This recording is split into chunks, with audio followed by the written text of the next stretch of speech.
mimpi. Tak. Lain? Ada. Kalau pakai glider Ustaz, tapi dia kaki dia ada kiblat. Kaki ada kiblat. Dia naik ke kepala. Oh, macam tu. Kalau ikut yang mana tak betul tu, kalau duduk dekat, tempoh masa tu dekat, betulkanlah dudukan mayat tu. Dia dari dia masa menjumpa semua orang dia. Oh, memang macam tu. Dia kawasan tu lembab. Nak pakai glider lah dia itu tak boleh buat dulu tu. Tapi letak glider tu naik kaki dengan Oh, kaki pun ada kiblat. Tak betul tu, salah. Kena panggil semua ahli kampung tu cerita lagi betul balik. Pasal tak ada jalan syariat Islam kita dengan kaedah tu. Seringat saya duk mengaji kitab, tak ada tu. Bukan orang sakit, nak suruh menghadap kiblat itu suruh sembahyang. Sekalipun kalau ikut ada masalah air apa dan sebagainya tadi, masalah tu kan. Tak ada, seingat saya tak ada kaedah mengkebumikan mayat mustalqiyan. Tak ada kaedah menentang. Untuk buah bantal lagi tinggi, kaki mana kiblat. Jadi dengan sebab ditinggikan tu hukum dada mana kiblat. Tak, semua kaedah dia ialah mengiring. Satu kalau duduk dalam kandang pun mengiring dia, bukan menghadap. Kaedah menghadap ni, kaedah menghadap. Kaedah bagi mengiring ni dengan naik atas ni, setahu saya kaedah Yahudi Nasrani pun dalam kandang. Kok ditiru tu kot. Ke Syiah ke apa? Saya tahu Syiah, saya tak tahu macam mana, tak ambil beli pun. Ada bagi kursus dulu, tapi masa tu saya tidur. Dia tak bagi, tak ada nak dengar ni cerita apa. Cerita tentang Syiah, memang Syiah dia punya cara ke bumi ni lain. Dia ada tulis dengan dakwah merah lah, apalah, menentang apa lah, tak tahu saya. Tak apa nak beli lah, dengar apa lah. Pening Syiah ni, pelik-pelik. Memang pelik daripada awal dengan kaki Syiah ni, sampai mati-mati pun pelik. Semua pelik lah. Itu kot. Jadi kalau ikut kaedah tak betul, tak boleh. Kalau terdekat bongkar. Kalau kampung tu semua macam tu, tanya siapa kepala yang ajak macam tu. Siapa dah pergi tanya balik. Untuk mana kita rujukan tu. Yang tu kot. Pasal sehingga tak ada lah. Kalau sekali pun dah satu kampung buat macam tu, dia satu dunia kali pun buat macam tu. Kalau tak betul, tak betul. Saya ngaji saya tok guru yang ni memang dia bertegas tu. Satu dunia kali pun kata kalau buat benda tak betul, benda tu tak betul. Walaupun kita seorang yang buat yang betul, satu dunia tak betul. Nabi Muhammad pasal dia dibangkit jadi Nabi, semua tak betul, dia seorang yang betul. Macam mana? Tapi dia seorang yang betul, orang lain tak betul. Betul dia betul lah. Masa tu kita mesti mantap ilmu betul tak betul tu. Betul tak?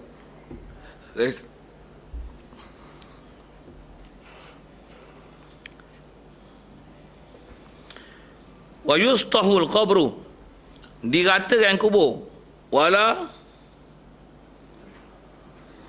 yusaddamu, tidak ditinggikan, wala yubna, wala yusaddamu, tidak ditinggikan, maksudnya tidak dibonggolkan, tidak dibuncitkan. Bopi dengan bahasa itu istilah buncit bonggol. Pasal kaedah kubur kita kan bila dah masuk lahat apa dan sebagainya, tambah pula tanah tu tak padat, bila kita kamu mesti dia naik kan. Kaedah kubur ni dia tak suruh kita timbun tinggi melangit tu macam busuk tu. Kalau kata ada timbunan pun dia suruh katakan atas. Istilahnya yustahu, sutuh. Istilah sutuh maksudnya kata tak di tu buncit kan. Kalau kata buncit pun sikit teratur biar-biar. Istilahnya disutuhkan dia. Jadi wala yusaddamu. Kadang seingat saya ada disebut la yusannamu. Maksudnya tak dibuat macam bonggol unta. La yusannam. Tak dibuat sonam. Tak dibuat bonggol. Itu. Tak dibukitkan dia. Tak dibusutkan dia. Yang tu kot bahasanya. Dan wala yubna alaihi. Dan tidak dibuat binaan atas dia. Istilah bina ni benda-benda yang kekal. Jadi kalau istilahnya benda tu boleh dialih, tak apa. Satu zaman sekarang antaranya ada yang orang kubur ni salah dulu orang atur batu, ada ikat batas sikit tepi supaya tanah tu tak dilarikan dengan air hujan kan. Kalau lari pun tak ada masalah, biar je, cuma kod nak sebagai penanda. Jadi diikat batas tak dipanggil bina. Ikat batas sekadar tak bagi batu lari. Nak bubuh elok-elok kan, tak elok kan, nak bubuh jubin tu pun tadri' umal, buang harta tak payah. Tambah pula orang tu semayang, orang tidak, tak payah, tak bagi jubin-jubin apa, tak payah. Apa nak sebut ialah bina tu tak boleh. Jadi bina ni kalau sampai bubuh besi, ikat besi, bocok-bocok besi dalam, untuk tuang simen lah, tu tak boleh. Itu tak boleh, itu istilah bina. Bina pun asal dia sebut ni yang tak boleh. Yang lagi memang tak boleh kalau tanah tu tanah wakaf. Orang wakaf kubur, sama ada wakaf tu wakaf kerajaan, kisik kerajaan atau wakaf individu, wakaf kubur. Jadi tak boleh buat bina. Pasal dengan dibuat bina, dia akan mensebitkan kawasan kubur. Dia pun memang kaedah kita bukan asal-asal kaedah mati je buat binaan, mati je buat binaan, mati je buat binaan kat kubur. Tak. Kalau ada pun mustasnayat dalam bab ni, dalam bab masalah binaan, kubur-kubur orang soleh, kubur Nabi, kubur Rasul, ni dibenarkan buat binaan. Tanah pula bukan tanah wakaf, tanah individu. Ataupun kita tanam tanah kita sendiri. Tanah kita ada 1000 ekar. Satu kawasan ni khaskan untuk tanam kita. Orang lain tak ada. Tu kawan kerabat duk main ziarah. Boleh buat binaan. Tu boleh buat binaan. Pasal bukan tanah wakaf. Yang memang tak boleh ni tanah wakaf. Tu memang tak boleh buat binaan. Banyak yang lari mana ada tanah sendiri, semua tanah wakaf. Tanah wakaf tak boleh buat binaan. Tak boleh buat binaan. Kalau ada pun jenis pondok yang boleh alih-alih tu. Angkat alih. Orang ni mati angkat alih pergi bawah sana pula. Mati alih angkat bawah sana. Kemah tu tak apa, tu kemah. Jadi kalau boleh pun disebab buat bina, tanah bukan tanah wakaf, tanah individu dan dia orang soleh, wali, orang taat, nabi, rasul. Itu boleh buat bina. Macam mana pun ada tempat-tempat kalau buat bina pun bina sekadar untuk menunjukkan kawasan tu ada kubur lah. Ada pun buat bumbung apa dan sebagainya. Tu kalau ikut tengok huruf. Kalau kita tengok sedikit sejarah-sejarah daripada kisah orang kubur-kubur ulama dulu, kubur-kubur Nabi Rasul, ada sebahagian daripada saya duk tengok dalam jejak Rasul apa tu kan. Program jejak Rasul tu yang dia orang pergi tengok kubur Nabi dan sebagainya tu. Ada tempat-tempat yang memang dia orang nak buat bumbung dan sebagainya tapi tak boleh buat. Jadi yang memang kalau tak boleh, tak boleh. Ustaz duk buat, Ustaz duk gagah buat. Antaranya seingat saya yang kat Yaman tu kubur Nabi Saleh, didakwa sebagai kubur Nabi Saleh. Panjang dia macam berdiri 20 orang, baring 20 orang panjang tu. Jom tu. Ni. Dekat 40 kaki. Ada tiang dekat 15 tiang. Daripada sini 15 tiang, ya ada tiang. Tiang tak ada bumbung. Tiang pun ada kiri kanan kubur. Bila ditanya pada orang setempat tu, pasal apa ada tiang ni? Tiang ni kisah dia pasal ada orang yang nak buat bumbung. Tapi bila pasang tiang nak bumbung, yang pasang bumbung mati. Yang bumbung mati. Pasang bumbung mati. Untuk seduk buat ada seduk gagah bubuh tu. Pasal bubuh. Jadi kalau nisbah tak tahu bubuh, ada pasal adalah isyarat ghaib apa kita tak tahu tapi nisbah asal sebutnya mungkin tanah tu tanah wakaf mungkin bila wakaf dia tak boleh buat binaan. Walaupun orang soleh. Pasal istilahnya dia menyempitkan kubur. Kalau kata memang tanah tu tanah persendirian, tu yang kalau ada pun macam kubur Nabi, kubur Rasul, tu memang orang buat binaan. Memang kalau biasanya tempat-tempat makam Nabi Rasul ni orang buat bina besar. Orang pergi ziarah makam Imam Syafi'i je lah, besar. Ada binaan. Yang masjid kan. Itu pasal apa boleh? Pasal itu semua saya tak tahu status sana. Tapi kalau ikut tempat-tempat tu, tempat ulama besar, yang orang pakat pergi ziarah. Memang tak ada apa buat binaan tu. Jadi binaan yang memang tak boleh ni, kita muka sekupang, tanah-tanah wakaf. Kita nak buat binaan, tak payah. Kita pun ada apa? Muka sekupang, nahu, tak apa pandai. Termasuk saya, tak pandai mana, reti lah sikit. Dengan tuan-tuan saya pandai kot lebih sikit. Tapi dengan orang lain bodoh kat aku. Ya.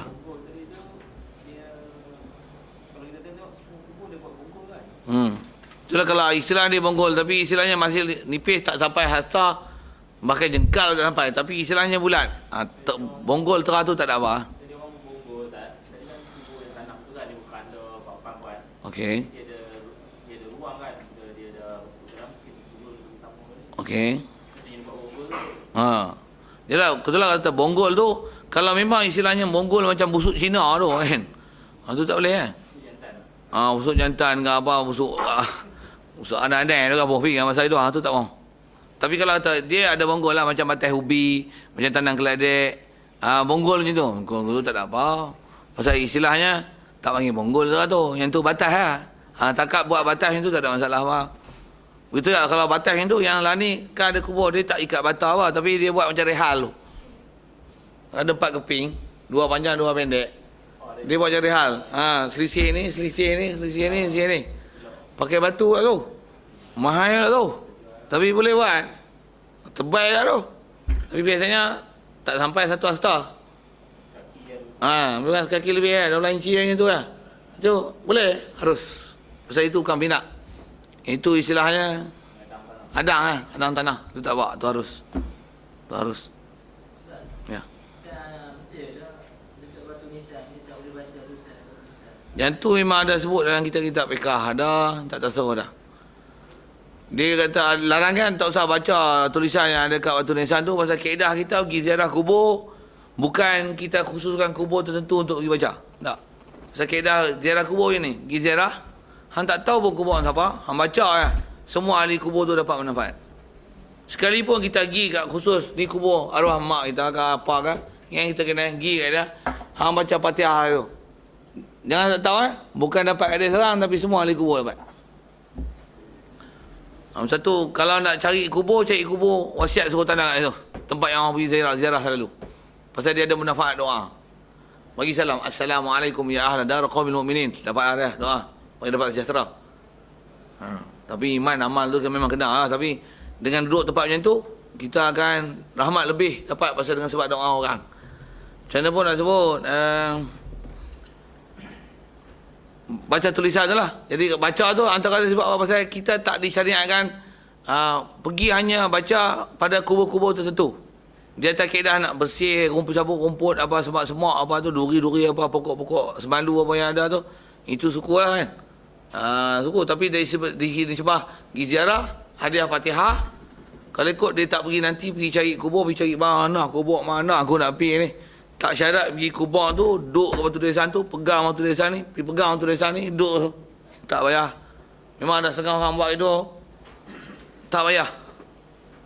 Dari segi tak payah, kalau disebah nak baca lah.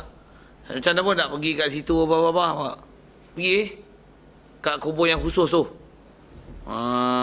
Lagi apa sebut. Jadi di atas kata tulisan tu kalau ikut, atas kaedah tu lah. Supaya kita tak istilahnya kedekut bacakan Quran. Apatah lagi dengan nak meniatkan pada semua ahli tanah perkuburan. Dan kalau ikut kaedah baca Quran di kubur ni, kalau kita tak doa pun, bila kita baca je Quran, ahli kubur dapat semua manfaat. Semua ahli kubur dapat manfaat. Satu kaedah buat kubur, seingat saya dengan Haji Tok Guru ada sebut ini. Pasal pernah ada budak tanya macam ni. Ada budak ni, orang bagi duit kat dia. Banyaklah tu bagi 100. Nak sebut tak masalah fake dah, nak sebut tawana-tawana tu. Bagi 100 buat apa? Suruh pergi baca kulhu 100 kali kat kubur mak dia. Kawan tu ambil ya, tak cerita banyak Tu tanya kubur mak dia, orang seorang tak tahu. Untuk dengan Tok Guru tu macam mana ni? Dapat duit RM100 suruh baca kubur orang ni. Orang ni pun nama apa tau. Muka kenal nama tak tahu, nak sebut nak cerita tak tahu. Tu mak dia siapa nak sebut, dia tu siapa. Waktu tu orang kata pergi kat kubur, kawasan kubur mak dia tu, kawasan perkuburan tu. Pergi duduk tak mana-mana. Baca ayat kulhu. Selesai ambil duit kamu. Pasal apa boleh? Pasal kalau yang disuruh baca tu duduk dalam tanah perkuburan tu, hasillah kita berbaca Fatihah kat kubur mak dia. Walaupun tak khusus duduk depan kubur dia. Nak sebut tentang hukum tu. Satu, kita tak disuruh pergi kubur tak baca siapa dia, mati siapa dia. Itu kot. Dari segi ada, cuma kalau ikut dia bukan haram mutlak baca lah. Pasal dia istilahnya mewarisi kefakiran. Saya sebut itu kan. Baca tulisan di kubur mewarisi rabun. Umur mata. Memang lima minda. Siapa minda? Nak kira kedekut nak kita baca orang mati, orang beli apa? Dekah lah Fatihah. Memang minda lemah pun. Sebut lebih lah gitu kan. Pasal nak tengok Undang Sabah kenapa sebut Undang tu. Cakap. Nak tak ada upah pergi orang pergi pahat nama apa. Ya.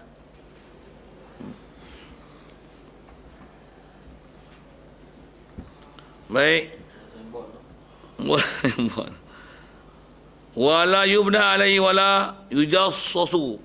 Dan tidak ditajsiskan.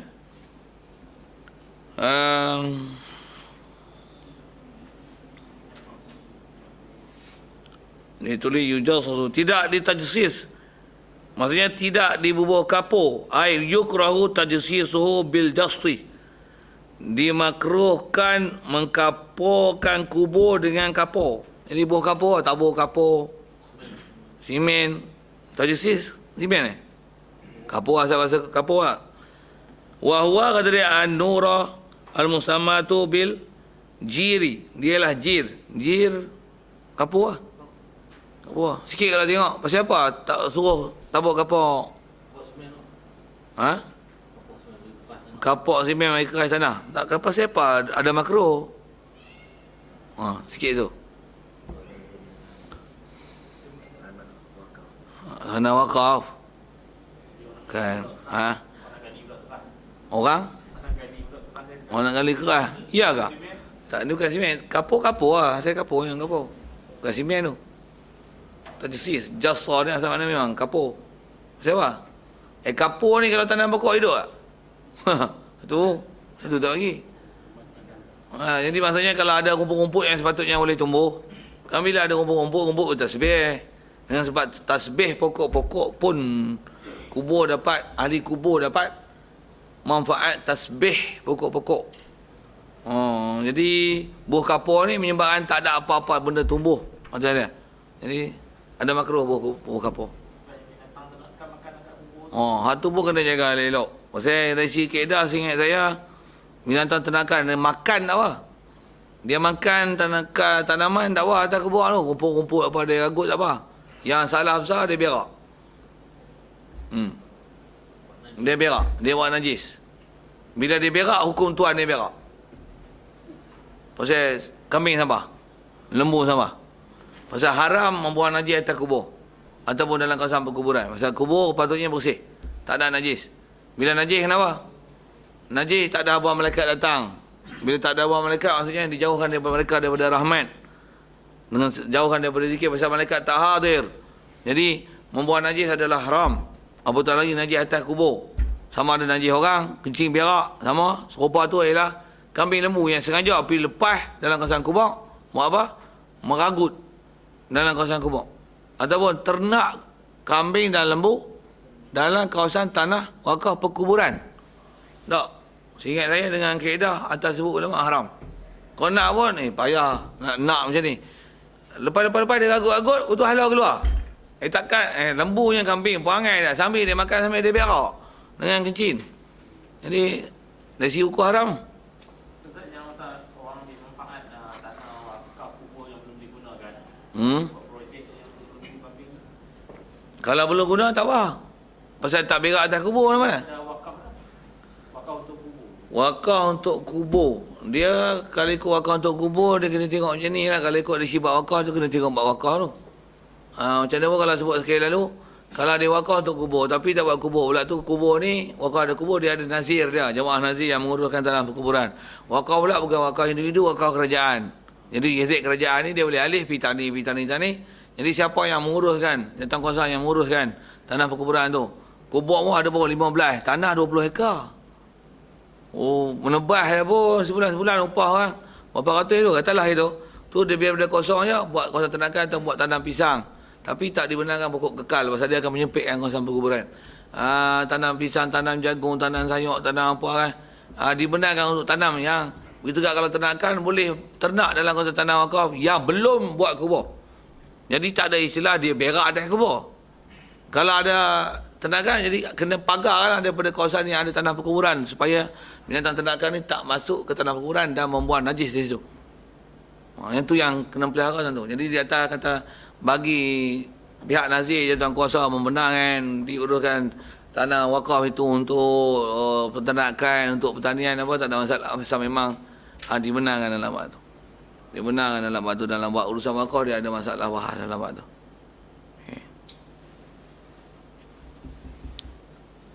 Baik, itu yang kenapa tak disuruh kapal tu. Macam mana pun kadang-kadang ada orang tanya macam ni.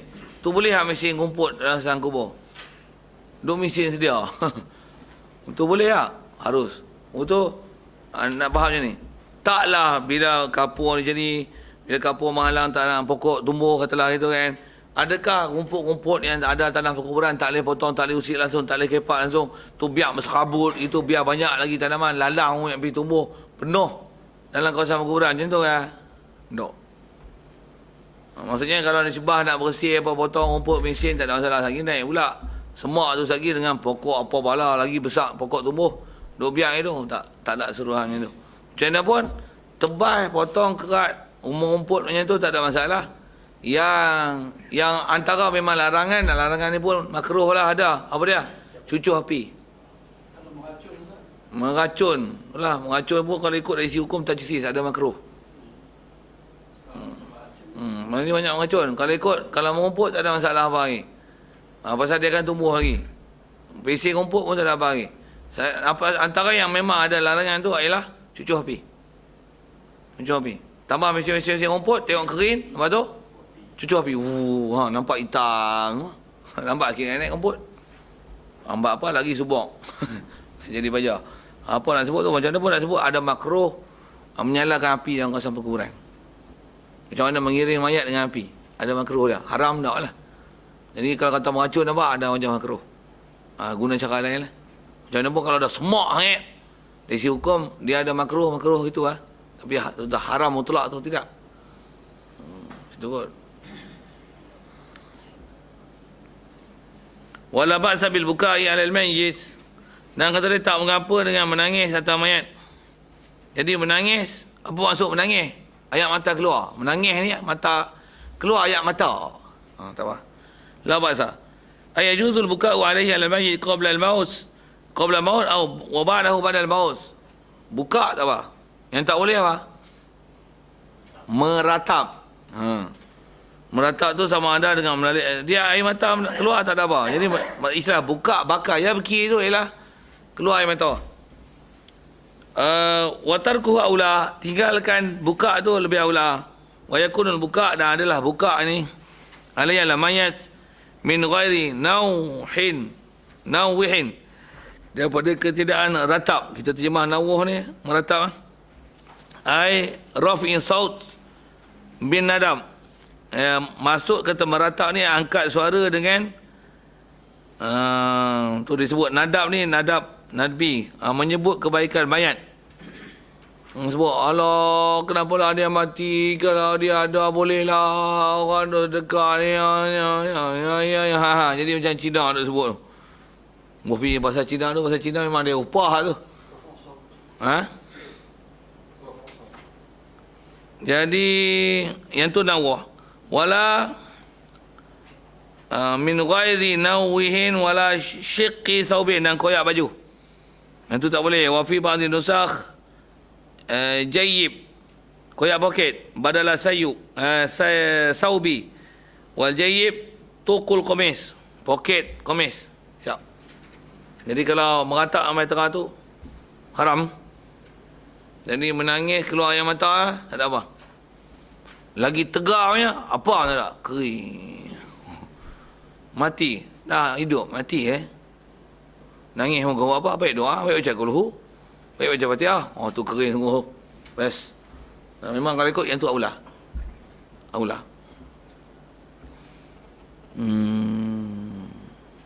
Itu kot. Macam gini lajak sikit. Yu'azzu. Ada bab takziah sikit. Nanti betul sikit takziah. Wallahu a'lam.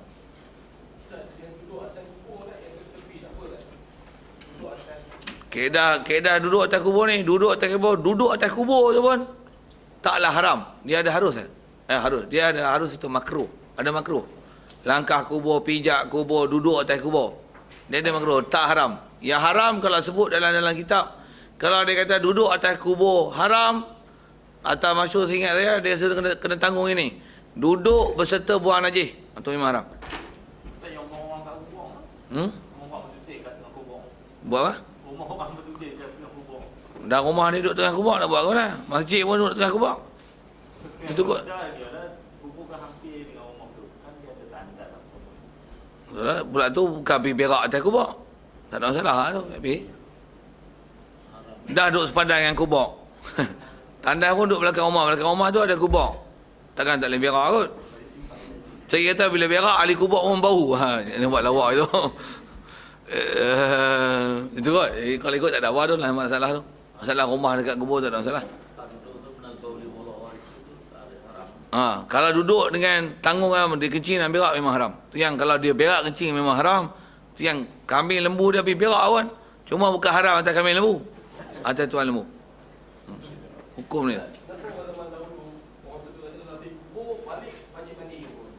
Ui, dahsyat tu. Macam mana pergi kubur balik? Dah mandi kita balik cuci kena mandi. Aku mandi je lah. Badi-badi lah tu pun istilah badi-badi ni intikot dengan badi tak betul ya. Tak ada. Cuma istilah mandi malu pergi kubur, duduk jemuk tengah panas, tak ada kemah, peluh, busuk tak? Busuk mandi. Kalau orang tak suruh pun, kita pun tak selesa orang peluh dengan bau, kita pun pening tambah orang sebelah. Mandi mayat. Mandi mayat. Cuma kalau kata kubur ni tak tahu tak biasa dengar pergi kubur turun mayat kat lahat. Mandi. Mandi mayat pun dia ada mandi, ada kata wudu khilaf. Tapi seingat yang masuk kuat mandi mayat kan, mandi selepas memandikan mayat. Pasal takut busuk-busuk mayat tu lekat kat dia. Macam mana pun kaedah mandi ni yang memang ada sunat. Pasal apa? Mandi kerana berubah bau badan. Itu. Jadi kita duk susah payah masuk dalam kubur. Masuk dalam kubur tu lah, lubang kubur tu masuk lahat. Tu kan bau peluh apalah kan, bau peluh meleleh-leleh dengan panas apa lagi. Takkan tak mandi kot. Takkan tak bau badan. Itu. Jadi memang disuruh mandi tu bukan masalah pasal turun kubur, masalahnya adalah bau badan. Jadi memang kira asal berubah bau badan sunat mandi walaupun tak turun kubur. Walaupun dalam bilik aircon. Kalau atas ada peluang mandi, pergi mandi ya? Masuk kubur bila? Ya Pak? Cuma kita ni satu pesisien Melayu, tempat tak sunat mandi pun mandi. Dia sampai tengah tu. Melayu ni punya bagus mandi. Iya. Tempat tak sunat mandi pun mandi. Ni duduk dalam aircon. Bukan ada apa. Peluh apa. Betul tak? Katalah tak ada peluh. Kalau ikut baju ni seminggu pakai, tak apa kalau duduk macam ni. Tapi petang lain, malam lain, mandi lain, basuh, mandi lagi, sabun lagi. Duduk ni ya, sabun pun ke 4 biji habis. Hari pukul 10 mandi, ke tengah hari mandi, pukul 4 mandi, maghrib mandi, malam mandi, betul dia mandi saja. Nak kata mandi hadas pun tak, mandi ubah bau badan pun tak. Tu mandi apa? Tu baju sat tukar sana, tukar sini, tukar. Tukar nak tunjuk kat siapa? Kalau pasal-pasal-pasal badan, sejukkan badan, segarkan badan. Yang tu kot satu hal. Tapi atas mandi atas kata berubah bau badan tu, yang mandi sunat yang atas berubah bau badan tu tak ada. Yang mandi nak bersegar, mandi bersegar. Pasal kerana nak mengaji. Mandi pasal nak segar kerana nak mengaji tu, tentu ada sunat. Tapi mandi kerana nak mengaji, mandi kerana nak berjemaah, mandi pasal orang ramai. Dia kena tengok mandi sunat tu apa. Pergi tobat tengok bab mandi balik. Tobat mandi. Saya suka bukan guna bahasa tu, pergi tengok bab mandi. Jadi tak ada masalah tu, masalah mandi pasal duduk kubur pasal masalah dia badan berbau disebabkan berpeluh dan sebagainya. Itu kot. InsyaAllah kita sambung nanti wa yu'azza ahlu. Bismillahirrahmanirrahim. اللهم نور قلوبنا من نور هدايتك كما نورت الارض من نور شمسك ونبات برحمتك يا ارحم الراحمين وارزقنا فهم النبيين وحفظ المرسلين والهام الملائكه المقربين وسلم تسليما على جميع الانبياء والمرسلين والحمد لله رب العالمين.